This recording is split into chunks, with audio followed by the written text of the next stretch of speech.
Hey Cancer, and welcome to this reading. This is a message about embracing the mystery and, addressing some mystery you have in your life and bringing clarity about that and hope for your future moving forward. So what I'm seeing here for you, Cancer, is that, I don't know, maybe in your life you have felt like you just don't quite fit in anyone's box, and maybe you've tried, and it's so crazy. When I was channeling this message and preparing the reading, it was 1:11 on my timer, and also the quote that I'm sharing is on page 111 in my notebook. So this is really significant actually for you, Cancer.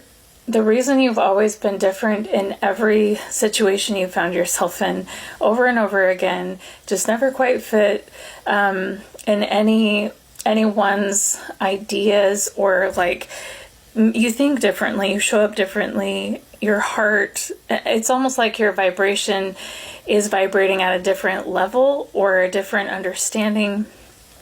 You're here, and for a very, very important reason. You are a leader. Number 111 is actually a leadership number. And I would be really interested, if you don't know your life path number, I would definitely look that up and figure out so much more can come through and make sense when you learn your birth chart and figure out your life path number, your heart's desire number, like all of those things.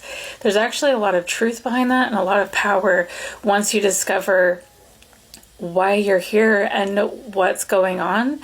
And as you connect all these dots with your astrology and with just what you've experienced up to this point in your life, you will be blown away at why you've always been different. There's really divine purpose behind your difference. And I feel like it's time for you, instead of like trying to prove your worth with people or trying to get them to see things from your point of view, know that you're here to be a leader, and a lot of people, because of that, are not going to understand you. They're not going to understand you, and also I think you have ideas and beliefs and the ways you move in the world that are of a higher vibration because of your leadership role, and just get used to people not understanding you. And I hate to say that, because that can, like, when you've wanted your whole damn life just to be understood, and then someone coming in and saying, just get used to people not understanding you. I feel that can be really frustrating. I know, because not very many people understand me either, but there is so much power behind this, okay? And once you understand the purpose behind it, you have this opportunity to embrace it and actually be really excited about what makes you different, instead of being ashamed or sad or disappointed that you don't fit in the crowd. Like, you might even be excited that you don't fit in because you finally understand why you're here. Because, the High Priestess, you have so much wisdom, and your intuition is out of this world, and you have been through, because you've experienced this throughout your lifetime. I feel like you've had to walk alone a lot. You've had to really lean on your own light and the wisdom from within so intensely that you have come to know truths that a lot of people don't know. You've come to have understandings that a lot of people in their lifetime do not come to understand because of the path you've walked. And so, okay, the song Rooted by Aisha Badru is coming through. And what does she say? Your journey is your offering. You are here for a reason. Stand your feet on the earth. Know your power. Know your worth. I want to cry when I'm saying this. Okay, look up the lyrics, the whole song. Your journey is your offering, and you are here for a reason.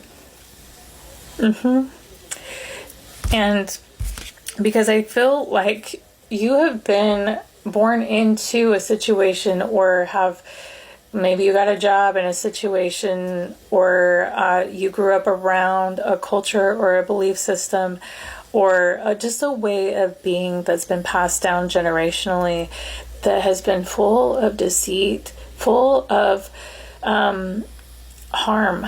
With the Seven of Swords coming out here, there's been something that you have discovered the truth of that you are here to expose, or you're here to end the generational trauma of that thing.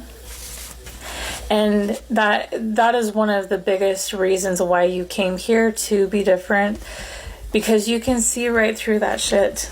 You can see right through it. And I honestly feel like you don't have a problem walking alone, which makes you pretty badass. And so I love that about you.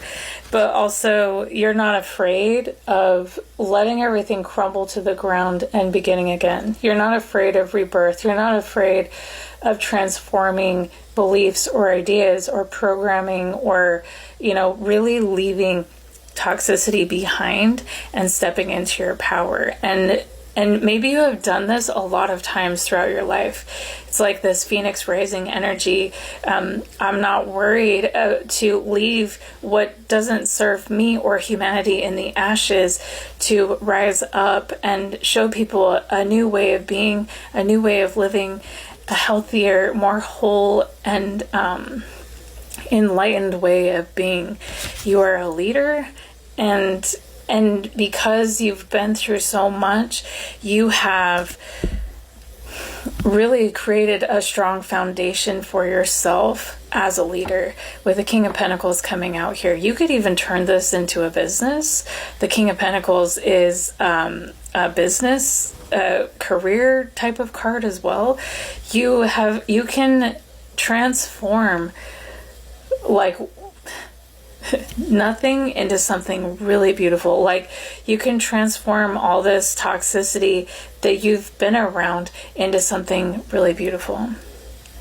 I do feel, though, that a challenge that you may have is expecting people to be reasonable.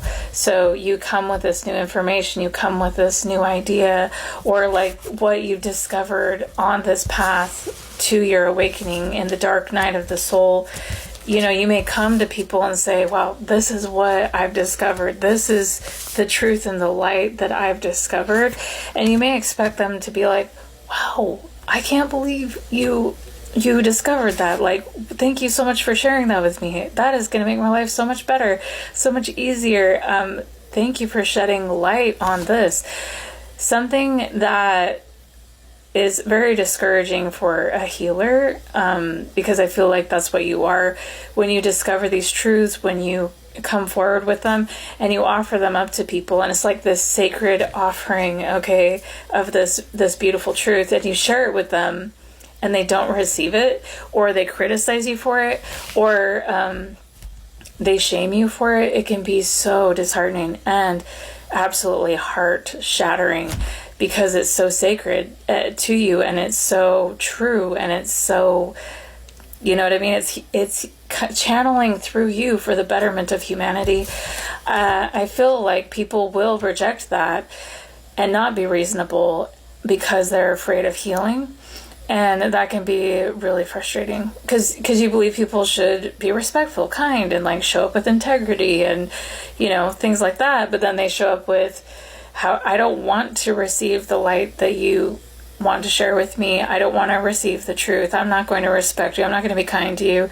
I don't want to live a life of integrity. I want to continue in the toxic patterns that I've been in. And I feel like that can be really frustrating. You may even feel some bitterness about the people who haven't received the light that you're trying to share, the healing that you're trying to bring in, and it's a part of your purpose. And I feel like the reason this is coming through is because this is such an important part of your purpose. Releasing the need or like the expectation for people to be reasonable is going to be really helpful for you, and understanding why they aren't showing up reasonable is going to release you from a lot of frustration and disappointment, and just let them be where they are. But do not stop leading. Continue to be the leader that you are and sharing the light that you have to share. Just don't expect everyone to be ready for it, and don't expect everyone to receive it. Even if it's like the most beautiful thing you could share, some people just aren't ready to receive that. So they wanted me to also share this quote on page 111. It goes like this. So we can shake our fists at, I don't know who, God or Divine Mother, and say, you should be doing it differently. Or after a while, instead of saying, God, why do you do what you're doing? You start saying, God, what are you doing? And we begin to ask the question, what is that I can really influence? And that turns our focus from an external making the world a certain way to looking at my responses and start asking the questions that circumstances like this are meant to activate within us. What am I afraid of? And why am I afraid of it? You know? What can I do that will really help? How can I develop the skills that'll really help? And what kind of energy will actually affect real change in this world? And that's the third stage of our spiritual life, which is working not with circumstances, but working with my consciousness, which is to say my response to circumstances. Which is to say, my response to the circumstances.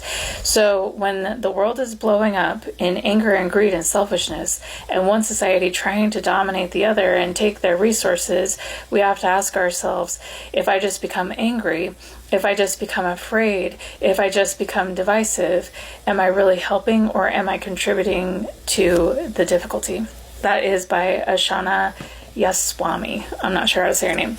But, so, yeah, I feel like what you're experiencing and even the frustration of it, as you leave that behind, your journey is your offering. Like, you are showing people something by the way you move in the world, by what you allow in your life and what you release. And there is... Okay, and that's going to really help release the bitterness. Asking the question, what is God doing? What is the universe doing as you are feeling these emotions, as you are receiving this information from the divine and really seeing a better world? What is God doing? And releasing the need for people to show up any certain way. But at the bottom of the deck, this is interesting because I feel like there is someone coming into your life that is going to, they want me to say harmony of opposites, yin and yang, dancing together. This could be you learning how to dance with opposites and learning harmony in general with people who don't understand you and helping lead them from your journey, something like that. But also with the Lover's card coming out at the bottom of the deck, I see that you have the opportunity for a relationship with someone, and this is a divine connection. And you may be confused about what to do with this situation, but I feel like you're trying to move away from a toxic situation, toxic people, and move toward light. And this is a part of the death and rebirth we were talking about before. This is a part of letting all that no longer serves you fall away and rising like the phoenix. This is something you've done a lot of times, and I feel like that your guides, so you have this opportunity to do this again and to move forward confidently, leaving what no longer serves you behind. The Six of Cups, this could be someone from the past, or embracing this, coming into alignment with your purpose, and this relationship could actually be very healing for your inner child. And they wanted me to share this quote. It's called The Unfinished Theory. Hold on a minute. Okay, it's on page 99. Okay, it says, the unfinished theory says that not every ending comes from a lack of love. Sometimes the deepest heartbreak comes from walking away because you cared too much. Love that could have burned forever is cut short, not because it wasn't real, but because staying would have caused more damage.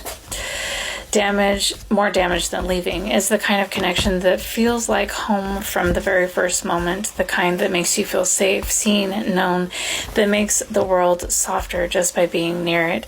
But it's also the kind that terrifies you because losing it at its strongest point leaves an ache that lingers long after the door is closed. What cuts deepest is timing. Something that felt right slipping away before it ever had the chance to fully become what it was meant to be. To one person, it may have been fleeting. To the other, it was everything. And that's the cruel truth of the unfinished theory. Some of the most powerful loves are the ones that never make it past the beginning, yet leave you carrying the weight of their ending forever. So I feel, this could be a connection that never really got off the ground, and you may be feeling called to reconnect with this person for some reason. You may not understand why, but there's divine purpose behind that as well, because they are the yin to your yang, this harmony of opposites. And you may be feeling called to embrace this connection or whatever. The message coming from your guides is just fucking do it. So I don't know, whatever it is that you're not sure about what to do with this, they're saying just fucking do it. So I don't know. And then the oracle cards to finish off your reading. First we have belief. I believe in myself, the beauty of life, and the goodness of God. Thus I have the power to fulfill my dreams. The will of the Almighty supports me. My life is showered in divine light, and my heart opens to the power of the universe. And then we have return to heart. I breathe light and stick to the essential for my soul, the present moment. I calm my thoughts. I focus on my heart and find space to be. Where my light and greatness are, I find peace and inner silence. And then the last card is balance. It says, I find a balance between each sphere of my life. I am the master of my daily life. I make time to nourish the spirit and the physical. I bring love to my world by fulfilling the needs of my body and soul. So I feel like this connection is actually going to help you return to your heart and to find that balance. Like I'm saying, the yin and the yang. And your guides are saying, believe in yourself and manifest the life you've always wanted. So that's the message for you, Cancer. I hope this was helpful, and we'll talk to you next time.